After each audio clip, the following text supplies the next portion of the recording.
So now I'm going to talk about the different exercises that I did throughout treatment. The first thing that I did almost every day was to take a walk.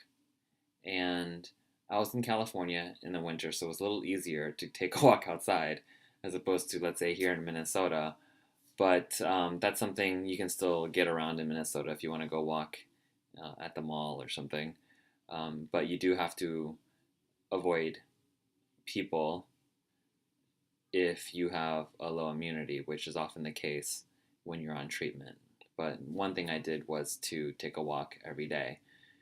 To track my progress, I used the Nike Plus shoes, which have a token inside that can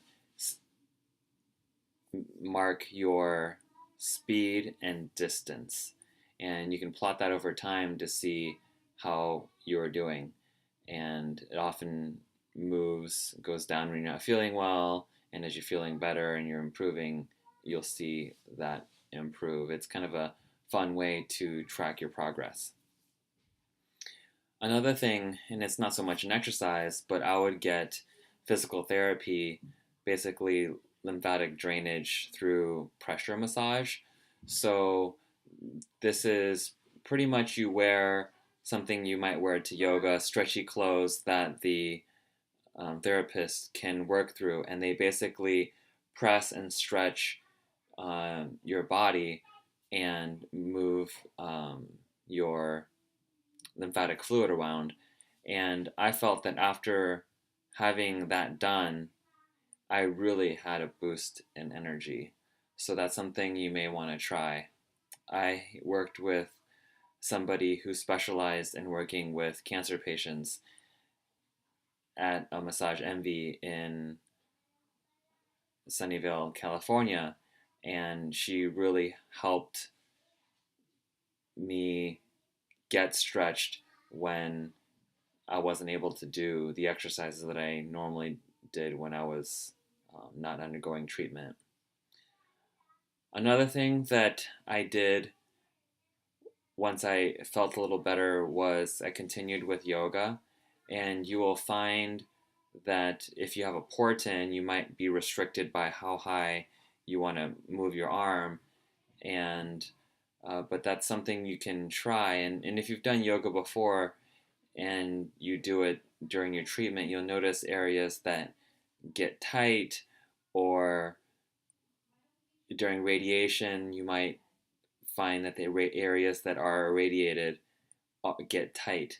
But you can, by doing yoga, you can stretch out those areas. And if you get somebody who can do active release therapy, which is soft tissue manipulation, you can have them work out that scar tissue that forms from the radiation.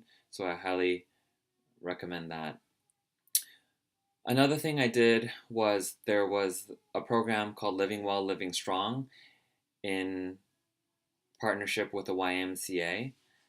And I think that program, it's a free program for cancer patients to get 2 days a week personal training with a group of survivors at a YMCA. And it is extremely well run. I did the one in Mountain View YMCA, and the team was awesome that helped, and I highly recommend that. So, and then east of the Mississippi, the Living Strong program and YMCA's, so I've heard, have a similar program. And what you'll find during your treatment as you go through the weeks of personal training, I did it while I was nearing the end of my chemo treatment into my radiation and afterwards. What I found was I was able to maintain my strength while in treatment, and so my recovery coming out of cancer treatment was a lot better. So I wish you luck in that. And then, of course, I learned the Qigong, which I talk about in a whole separate video. So good luck, and if you have any questions, send me a message.